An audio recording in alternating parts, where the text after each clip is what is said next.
Assalamualaikum warahmatullahi wabarakatuh. Salam dan bahagia. Salam guru penggerak. Perkenalkan, saya Deswantoro, calon guru penggerak angkatan 8 dari Kabupaten Kebumen. Pada kali ini saya akan menyampaikan kesimpulan dan refleksi modul 1.1.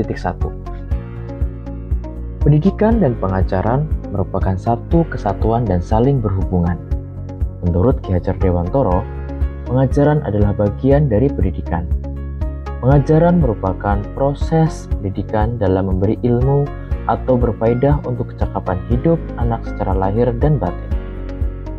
Sedangkan pendidikan memberikan tuntunan terhadap segala kekuatan kodrat yang dimiliki anak, agar ia mampu mencapai keselamatan dan kebahagiaan yang setinggi-tingginya, baik sebagai seorang manusia maupun sebagai anggota masyarakat.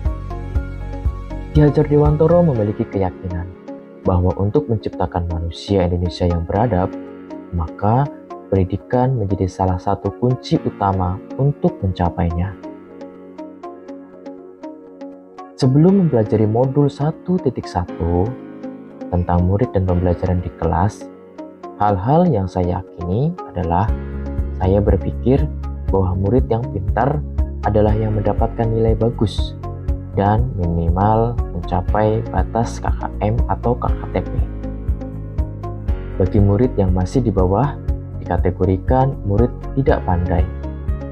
Aspek kognitif menjadi dasar dari ketercapaian tersebut. Saya masih menganggap semua murid sama dan harus mencapai hasil yang sama. Saya tidak berpikir bahwa murid-murid saya berbeda-beda dalam menerima setiap materi yang saya berikan.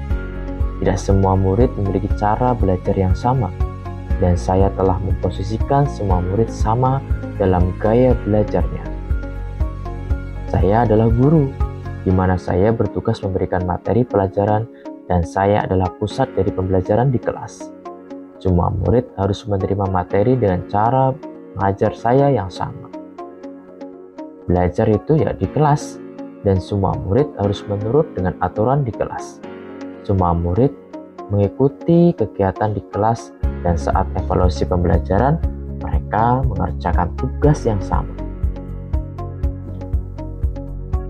Setelah mempelajari modul ini, saya berubah pikiran atau perilaku. Guru bukanlah pusat pembelajaran, justru muridlah yang menjadi pusat pembelajaran. Dan saya tidak boleh mengklasifikasikan murid-murid saya dengan kategori pintar atau tidak pintar. Karena tidak semua murid saya sama dalam gaya belajar yang mudah dipahami, serta tidak menganggap aspek kognitif sebagai hasil akhir dari ketercapaian tujuan pembelajaran. Melainkan ada aspek-aspek lain seperti afektif, psikomotor, sikap spiritual, sosial, dan budaya.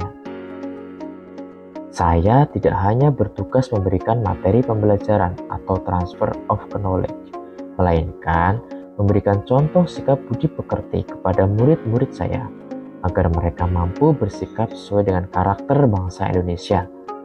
Saya harus mengetahui setiap karakter murid-murid saya, karena murid-murid saya terlahir dengan keberagaman dalam karakter dan saya harus dapat memposisikan murid saya sebagai subjek pembelajaran agar mampu menciptakan pembelajaran yang menyenangkan. Kegiatan belajar yang menyenangkan tidak harus di dalam kelas, melainkan kita dapat menggunakan lingkungan sebagai sumber pembelajaran agar mampu menciptakan murid-murid yang menghargai lingkungan baik untuk dirinya sendiri maupun ketika bermasyarakat. Agar lebih baik di kelas, saya dapat mencerminkan pemikiran Ki. Yang pertama, merancang kegiatan pembelajaran yang menyenangkan bagi murid dengan metode student center yang harus melibatkan murid dalam setiap pembelajaran. Saya harus menerapkan pembelajaran abad 21 untuk menciptakan murid yang mampu berpikir kritis, kreatif, inovatif, komunikasi, dan kolaborasi. Yang ketiga, menghilangkan semua tuntutan-tuntutan kepada murid dengan merubah semua tuntutan menjadi tuntunan, karena saya harus menuntun murid, memberikan contoh, arahan, serta tuntunan yang baik bagi murid saya, baik dari segi perkataan atau perbuatan. Yang keempat, pahami setiap karakter murid, agar saya mampu menentukan metode yang tepat dalam pelaksanaan pembelajaran yang berpihak pada murid demi mewujudkan merdeka belajar. Demikian, semoga video ini bermanfaat dan memberikan inspirasi bagi semua pendidik. Salam dan bahagia. Wassalamualaikum warahmatullahi wabarakatuh.